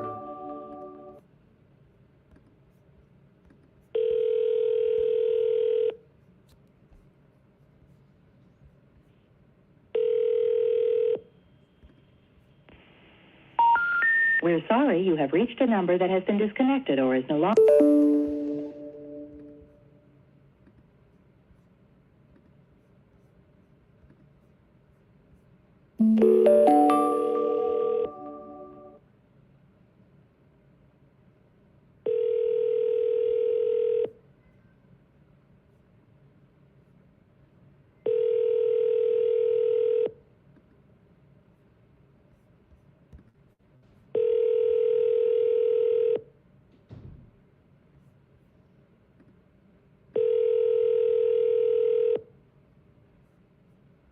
Hello, you've reached Tim. Please leave a message and I'll call you back. Thank you.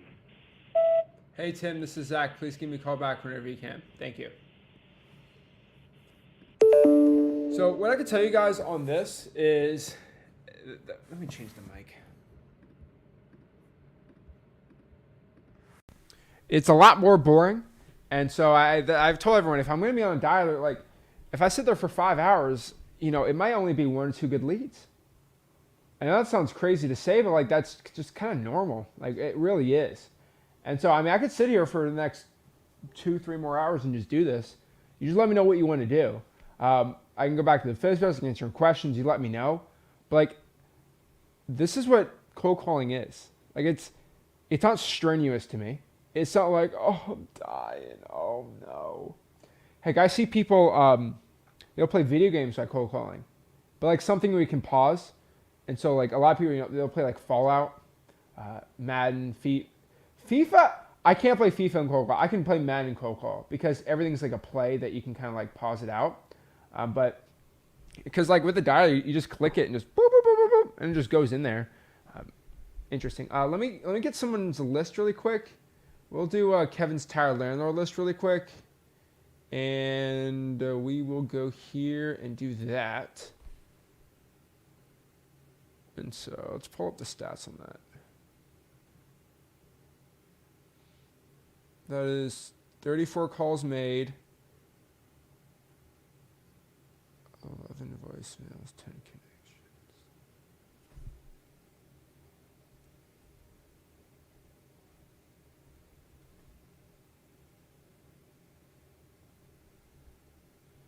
Let's see.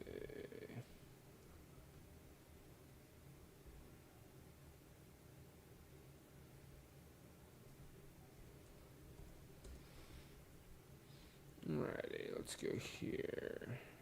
Alright, we're going to do a tired landlord list. So let's go into leads here. And let's pull a list here. What I'm going to do here is when I'm pulling a list, we're going to do this zip code, 64068. Alright, we're going to pop this up. Alright, this can be in Kansas City. And then we're just specifically looking for a tired landlord. So when I try to pull a tired landlord list, what I like to do is, I don't like using like the regular tired landlord. What I like to do is just make this quick and easy. I want equity to be over 55%. And what I look at for a tired landlord too is I want to make sure the owner is absentee. So a lot of people ask, what's the difference between an absentee owner and a vacant? Vacant means basically that no one's in the house. Absentee owner is going to be somebody that someone might be in the house, but the owner isn't in the house. So that's kind of the main difference between the two. And then what I'm going to do here is not on the MLS. We want off-market properties. Go next here. We're going to pull up the sales property. So I want to make sure the last sales date was before 5 years. So 2019, which is crazy to think that was 5 years ago. Okay.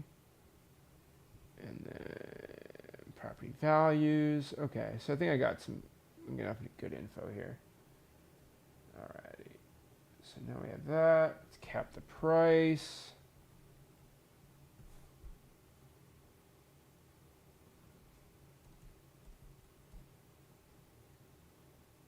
All right.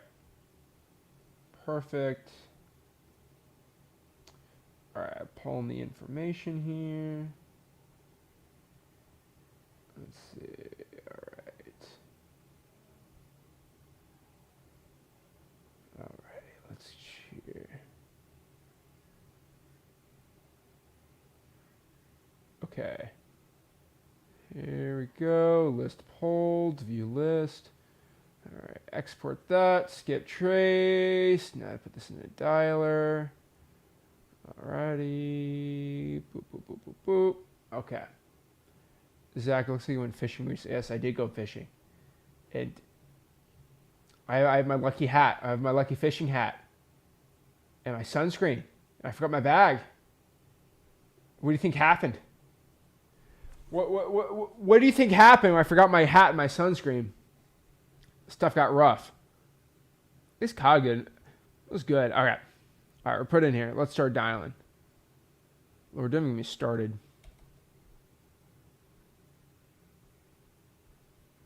The subscriber you have dialed is not in service. If you feel...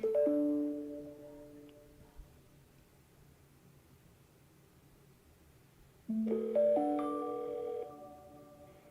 sorry, you have reached a number that has been disconnected or is no longer in service.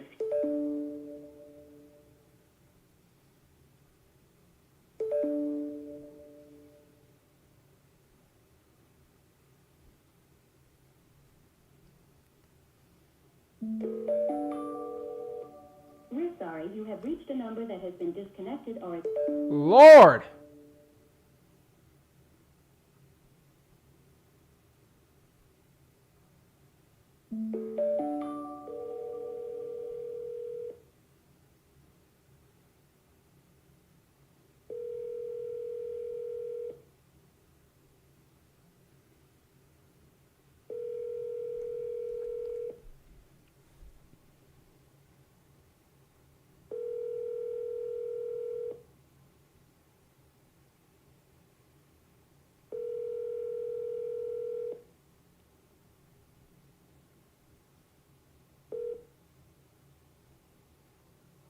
Please leave your message for Chris Sullivan. Hey, Chris, this is Zach. Please give me a call back whenever you can. Thank you. It's not bad. A lot of people ask me, like, why do I have my voicemail the way that I have it? Oh, I didn't change the audio. My bad. The reason why my voicemail is the way it is specifically to get the call back. That's why I do what I do. And to get the call back, then boom, you're good to go. You want to make it very, very interesting where basically you drop the voicemail and then the voicemail is like, oh, maybe I do. Like, who is this guy? And then you get a call. You just got to get the seller live on the phone. That's the goal. And so you might be asking, like, Zach, wait, what do you say when they call back? Hey, this is Zach. I was looking to buy a couple of properties over there in Kansas City, and your property actually came on a short list from my partner. And now we're just seeing if anyone in the area is looking to sell the property. Are you looking to sell your house? Simple. All right, let's go here. Next call. I have to pause, unpause, pause, unpause. Go left, right, every which way.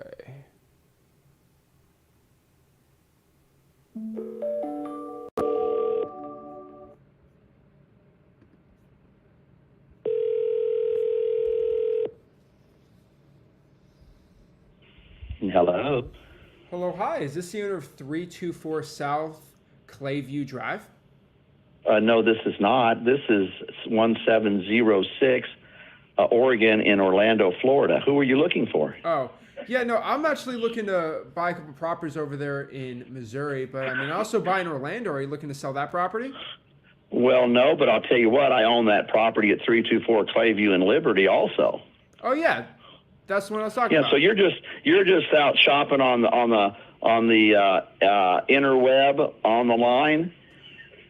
Not really. I call people based on a short list of criteria where I own rentals and where me and my partners own rental properties.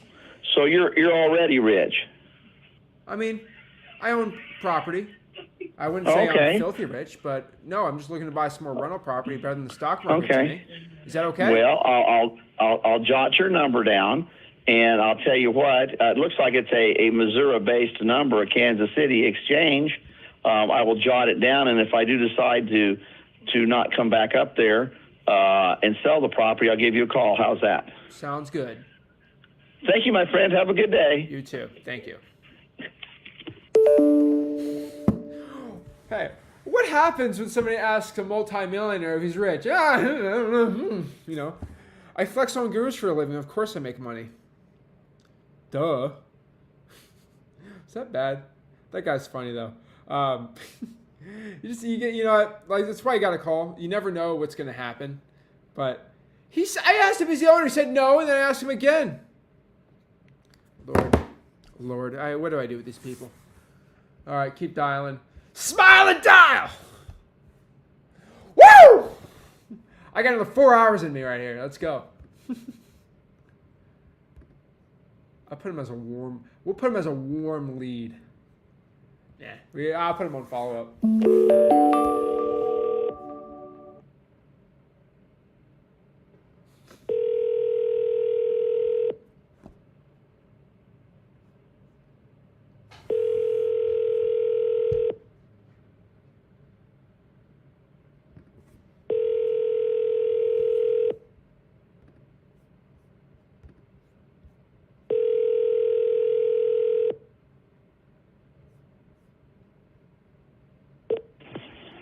This is Keith with Affordable Glass. I can't get to the phone right now, so leave a message. I'll get back to you as soon as possible. Thank you. At the tone, please record your message. When you've finished recording, you may hang up or press 1 for more options.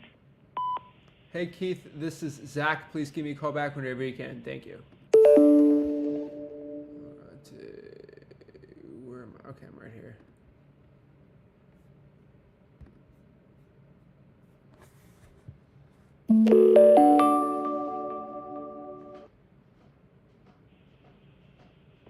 We're sorry, you have reached a number that has been disconnected or is no longer in service. If you feel you have reached this recording...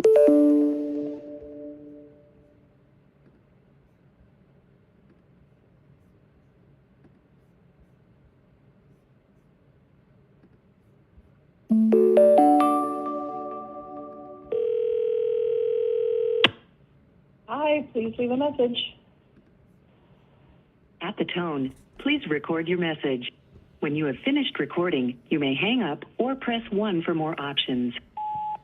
Hi, this is Zach. Please give me a call back whenever you can. Thank you.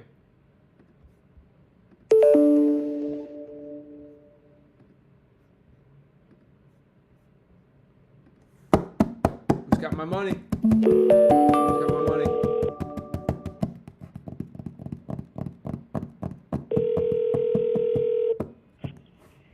You've reached Karen Hampton.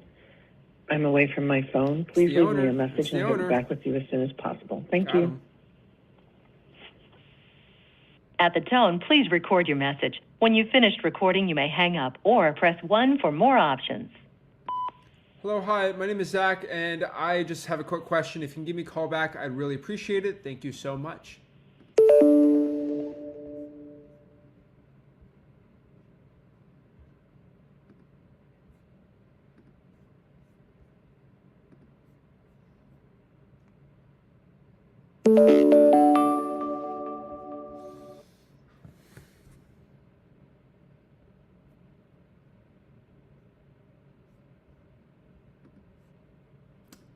Okay.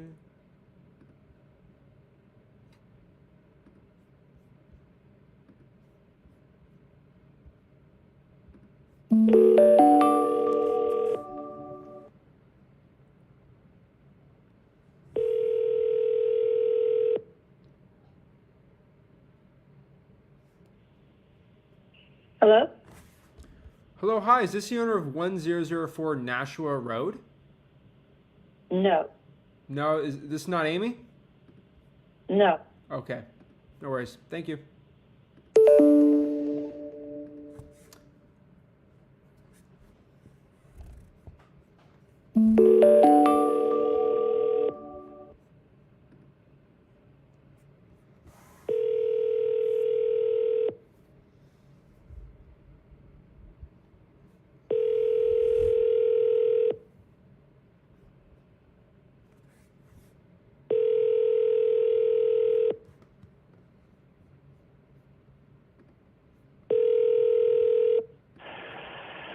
Hello, this is Larry. Leave me a message. I'll get back with you as soon as I can.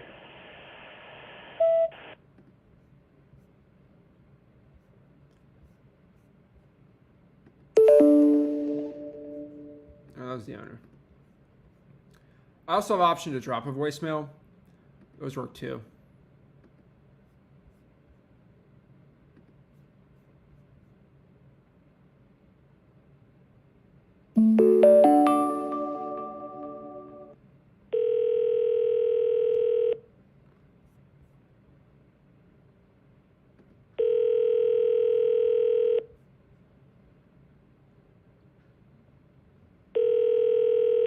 Your call has been forwarded to voicemail.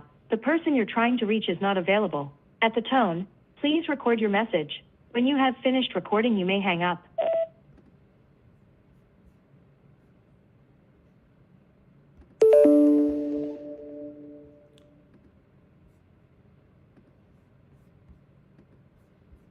I'm dropping voicemails. I'm just...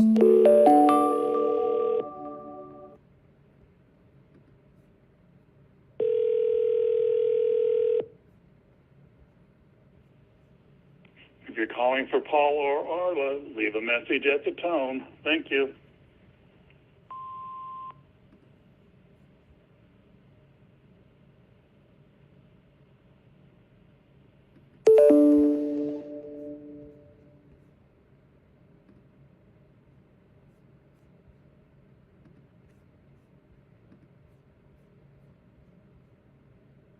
Your call has been forwarded to an automatic voice message system. 8.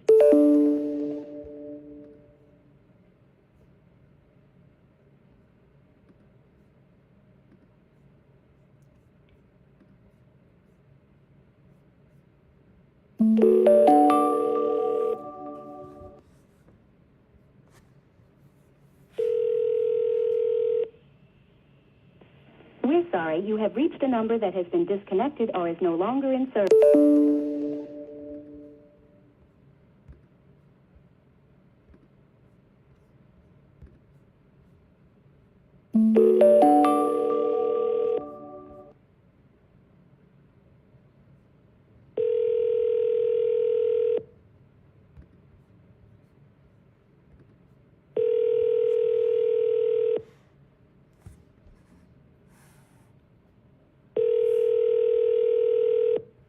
Telephone number 81.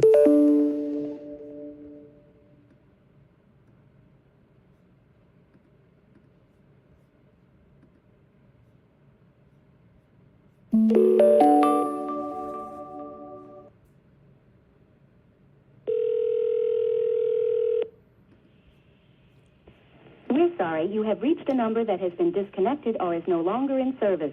Come on.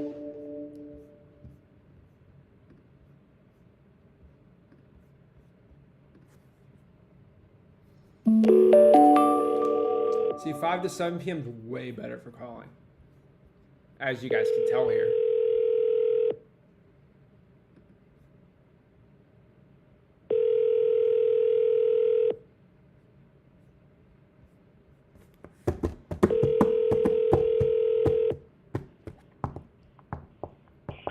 Hello, this is the Miller's residence.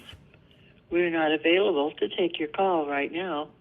If you would leave your message, we'll return your call as soon as possible. Thank you.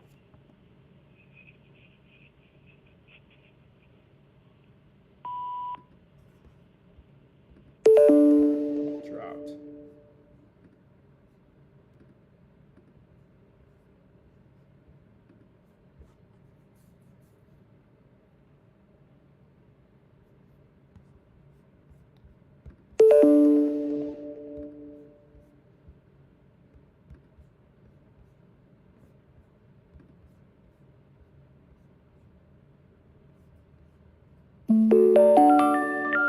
We're sorry.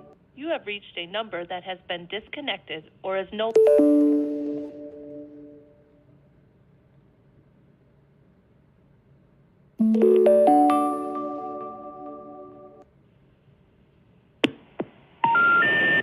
We're sorry, you...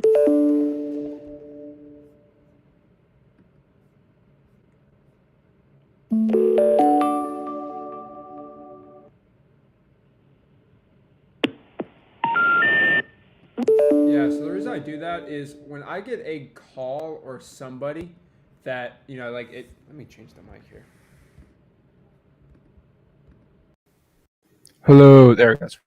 When I get somebody that basically doesn't, like it's no dialers, like, so basically the dialer says it on there, like this number's no longer in service. I like to call the second, third, and fourth ones. The main reason is I found a lot of success that if nobody reached, like if the first person, the first two is like, there's no one, you got to go after those other numbers because no one's calling that person. So like this is Kansas City, for example. And one thing I love about Kansas City is there's a lot of wholesalers, but a lot of deals.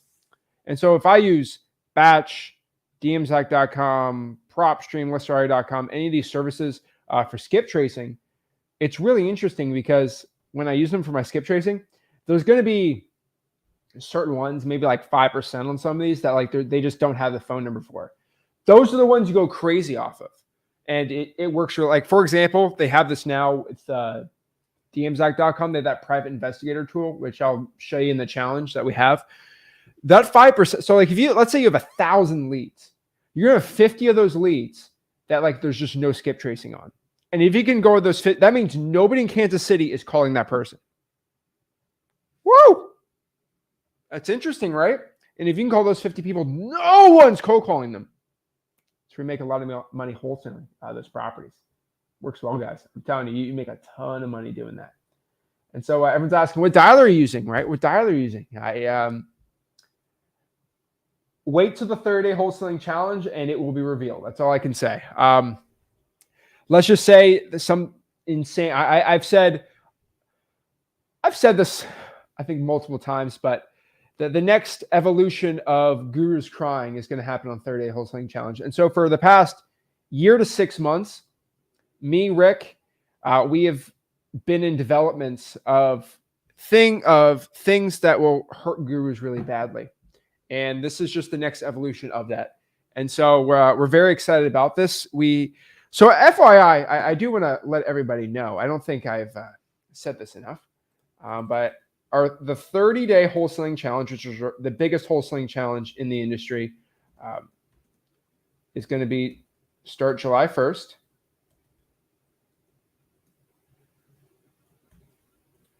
Just make sure, right? Yes. It's going to be, what day is July 4th? July 4th is going to be on a Thursday. So we got to actually record a video on that. Which we do have a video on that. Yeah, there's no going to be a live stream. Okay, good.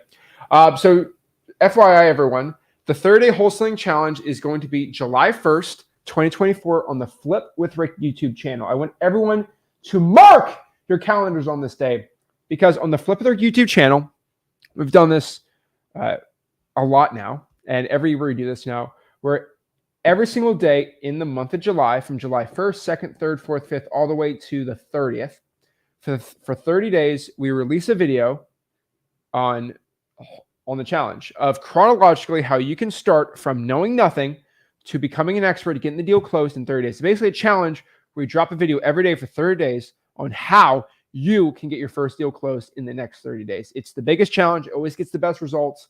We have the most insane giveaways, the most insane things. And I've been really saving this for a while.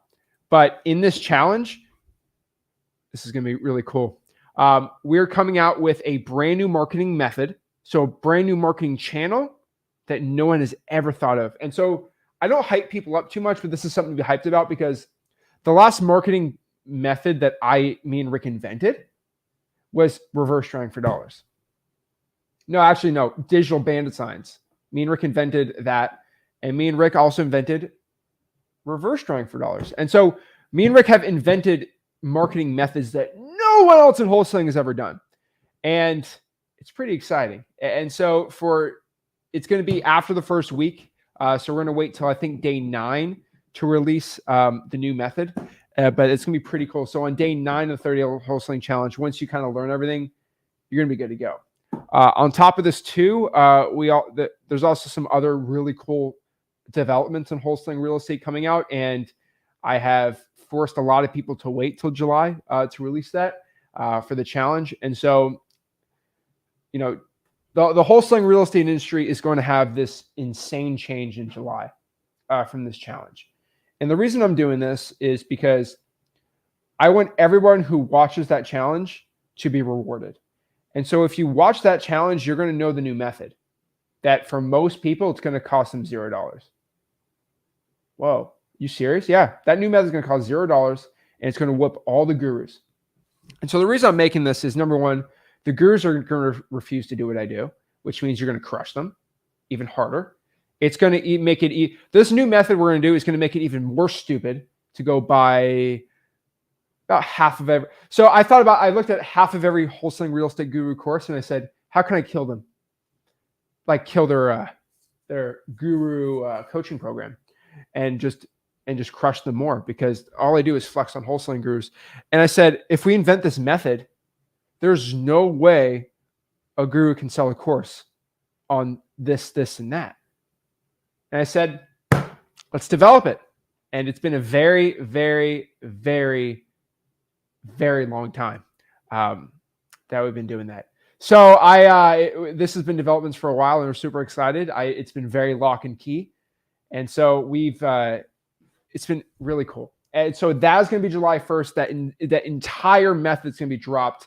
A lot of new strategies are going to be dropping in July. I've been in developments for a while on this too, and a lot of really insane things. And so you have to, I swear to you, be in this challenge. Even if you've been wholesaling, you've done deals, it's going to be on the Flip with Rick YouTube channel. You have to go there. You have to be there. We're going to do a massive live stream on July 1st. On July 1st, I'll promise you, we are going to reveal a new marketing strategy on July 1st that has never been talked about either. It's not a method, but it's a marketing strategy. So that's going to be pretty cool. July 1st, we're going to do that too. We're going to give a lot of giveaways. We're going to give a lot of stuff out, a lot of money and stuff like that. So it's pretty exciting. So July 1st is going to be that challenge. And I just want everyone to understand that I might have to wear all black July 1st. That is the guru's funeral. And I've had a lot of that, right? We've had a lot of big announcements. This one's up there like crazy. And so I'm just jacked up for it. And so that challenge is coming out July 1st. It's going to, at the end of that challenge, the way people market and wholesaling real estate and get deals is going to be completely changed. You know, I just see all these new strategies coming out of PPL and PPC and this, and just like every strategy I see that comes out in wholesaling real estate, it's all drop $4,000 in the market and get deals. Drop $5,000, drop $7,000, you know, spend $10,000 on this course. And I just, you know, we're looking at ways, if you have no money or if you have a little bit of money, like how can you get leads and not work as hard? Me and Rick, we've had a lot of people struggling, right? And we're really excited for this. And like always, for most people, it's going to be nothing. It's going to cost them nothing.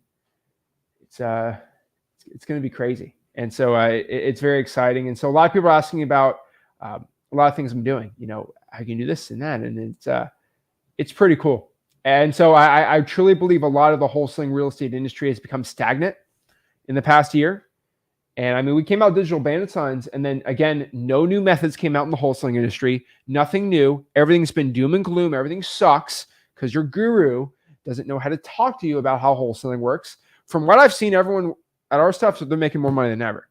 We're making more money. Everyone's making more money than ever, but your guru's all doom and gloom, sell this course, and they're using fear to sell right now, not good things to sell. And they found out fear sells, and fear's getting crazy. And I'm just sick of all this doom and gloom and everything sucks and life is terrible. I become a realtor.